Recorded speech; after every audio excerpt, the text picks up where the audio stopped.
नाज़रीन, मिस्र से रवाना होकर हज़रत इब्राहीम अलैहिस्सलाम ने फ़लस्तीन में क़याम करने का इरादा किया था और रवानगी से कबल आपने अपने भतीजे हज़रत लूत अलैहिस्सलाम के साथ एक मामला तय किया जिसका जिक्र तौरात में भी मिलता है। मिस्र में क़याम के दौरान हज़रत इब्राहीम अलैहिस्सलाम और हज़रत लूत अलैहिस्सलाम दोनों के पास काफ़ी साजो सामान था और मवेशियों के बड़े बड़े लेवर थे, इसलिए उनके चरवाहों और मुहाफ़िज़ों के दरमियान बहुत ज़्यादा कशमकश रहने लगी थी। हज़रत इब्राहीम अलैहिस्सलाम के चरवाहे चाहते थे कि उस चरागाह और सब्ज़ादार से पहले हमारे रेवड़ फ़ायदा उठाएं, और हज़रत लूत अलैहिस्सलाम के चरवाहों की ख्वाहिश होती थी कि हम पहले रेवड़ को चराएं। हज़रत इब्राहीम अलैहिस्सलाम ने इस सूरत हाल को देखते हुए हज़रत लूत अलैहिस्सलाम से मशवरा किया और फिर हज़रत लूत अलैहिस्सलाम मिस्र से हिजरत करके मशरकी उर्दन के इलाके सदूम और अमूरा चले गए और वहाँ रहकर दीन हनीफ की तबलीग करते रहे।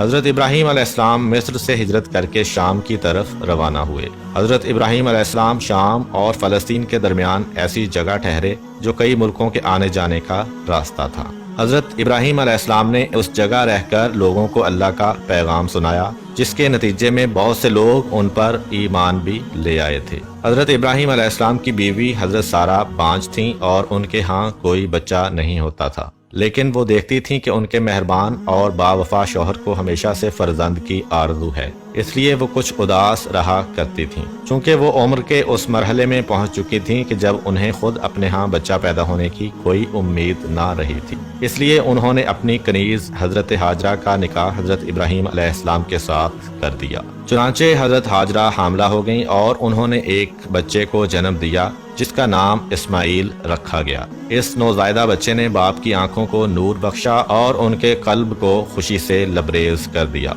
लेकिन इसके साथ ही हज़रत सारा के दिल में हसद की आग भड़क उठी और वो बेहद गमगीन और परेशान रहने लगीं, क्योंकि इब्राहीम अलैहिस्सलाम का कोई फर्जंद उनके शिकम से नहीं था। रफ्ता रफ्ता नौबत यहाँ तक आ पहुँची कि वो हज़रत हाजरा और हज़रत इस्माइल अलैहिस्सलाम को देखने की रवादार भी ना होती थीं। फिर वो हज़रत हाजरा के बारे में इब्राहीम अलैहिस्सलाम को तकलीफ़ पहुँचाने लगीं।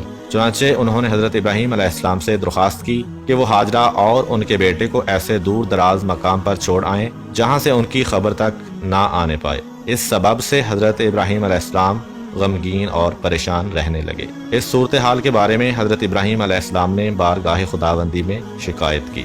उनको अल्लाह ताला की तरफ से वही आई कि औरत की मिसाल टेढ़ी हड्डी की सी है, अगर इसको अपने हाल पर छोड़ दिया जाए तो इससे फ़ायदा हो सकता है, अगर इसको सीधा करोगे तो वो टूट जाएगी। फिर खुदा ने उनको हुक्म दिया कि इस्माइल और हाजरा को सारा से अलहदा कर दो। अर्ज़ की, खुदा बंदा फिर किस जगह ले जाऊं? फरमाया, मेरे हरम की जानिब उस जगह जिसको मैंने अमन की जगह करार दिया है कि जो शख्स उसमें दाखिल होगा बेखौफ रहेगा, और वो ज़मीन का पहला किता है जिसको मैंने खल किया है और उसका नाम मक्का है। जिब्राईल अलैहिस्सलाम उनके लिए बुराक लाए और हज़रत हाजरा और हज़रत इस्माइल अलैहिस्सलाम और इब्राहीम अलैहिस्सलाम को इस पर सवार करके मक्का की जानिब रवाना हुए। इब्राहीम अलैहिस्सलाम जिस बेहतर मकाम पर पहुँचते, जिस जगह के दरख्तों और नखलिस्तानों ज़रात देखते, दरियाफ्त करते थे कि ए जिब्राईल अलैहिस्सलाम, क्या वो जगह यही है? जिब्राईल अलैहिस्सलाम कहते, नहीं, ये वो जगह नहीं है, आप मेरे साथ चलते रहिए। यहाँ तक के मक्का में पहुँचे। हज़रत सारा ने इब्राहीम अलैहिस्सलाम से अहद लिया था कि वो हज़रत हाजरा और हज़रत इस्माइल अलैहिस्सलाम को छोड़ के फ़ौरन वापस आ जाएंगे। जब हज़रत हाजरा और हज़रत इस्माइल अलैहिस्सलाम उस मकाम पर उतरे तो उस मकाम पर एक दरख्त था। हज़रत हाजरा अपने बेटे को लेकर उस दरख्त के नीचे ठहर गईं और इब्राहीम अलैहिस्सलाम वापस होने लगे तो हज़रत हाजरा ने पूछा, हमको इस बेआबो गया मकाम में आप किसके सहारे छोड़कर जा रहे हैं जहाँ कोई मोनसो गमखार नहीं है? हज़रत इब्राहीम अलैहिस्सलाम ने कहा, उसके सहारे छोड़ रहा हूँ जिसने मुझे हुक्म दिया है कि तुमको इस जगह पहुँचा दूँ। हज़रत इब्राहीम अलैहिस्सलाम थोड़ी दूर वाक़े एक पहाड़ पर पहुँचे तो मुड़कर हज़रत हाजरा और हज़रत इस्माइल को देखा और कहा, खुदावंदा, मैंने अपने अहले खाना को उस वादी में जहाँ पानी नहीं, सब्ज़ा हो गया नहीं, तेरे खाना मोहतरम के नज़दीक आबाद किया है, इसलिए कि ऐ पालने वाले वो नमाज कायम करें। लिहाजा तू कुछ लोगों के दिलों को फेर दे कि वो उनकी तरफ माइल और उनके तालिब हों, اور ان کو میوے نصیب کر تاکہ وہ تیرا شکر کریں۔ یہ کہہ کر حضرت ابراہیم وہاں سے روانہ ہوئے۔ آپ نے فرمان خداوندی کے مطابق ان دونوں ماں بیٹے کو وہاں چھوڑا اور خود حضرت سارہ کے پاس واپس لوٹ گئے، اور جناب ہاجرہ اسی جگہ رہ گئیں۔ ایک بے سہارا عورت اور ایک دودھ پیتا بچہ آبادی سے دور ایک بے آب و گیا بیابان میں تنہا رہ گئے۔ تاہم حضرت ہاجرہ ایک ایسی خاتون تھی جنہوں نے حضرت ابراہیم علیہ السلام سے خدا پر توکل کرنے کا سبق سیکھ رکھا تھا۔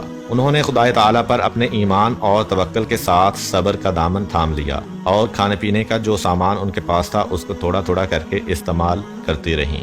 آخر وہ وقت آ گیا جب یہ سامان ختم ہو گیا اور وہ بھوک اور پیاس میں مبتلا ہو گئیں، جس سے ان کا دودھ بھی خشک ہو گیا۔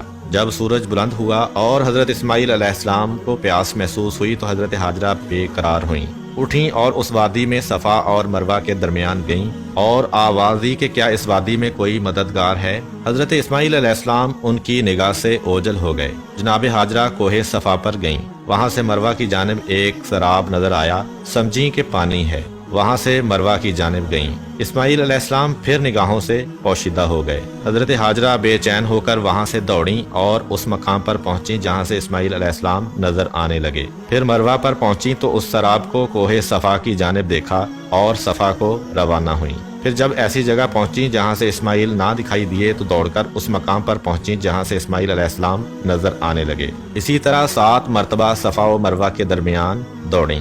جب 7ویں پھیرے میں مروہ پر پہنچیں اور اسماعیل علیہ السلام کی جانب نگاہ کی تو دیکھا کہ پانی ان کے پیروں کے نیچے سے جاری ہے۔ ناظرین، آپ کو بتاتے چلیں کہ حج کے دوران حاجی جو صفا و مروہ کے درمیان سعی کرتے ہیں وہ حضرت ہاجرہ کی ہی سنت ادا کی جاتی ہے۔ چنانچہ جناب ہاجرہ حضرت اسماعیل کے پاس دوڑ کر آئیں اور پانی کے چاروں طرف ریت جمع کی تاکہ پانی بہہ نہ جائے۔ اسی وجہ سے اس چشمے کو زمزم کا نام دیا گیا ہے، کیونکہ زمزم کے معنی ہے ٹھہر جا یا رک جا۔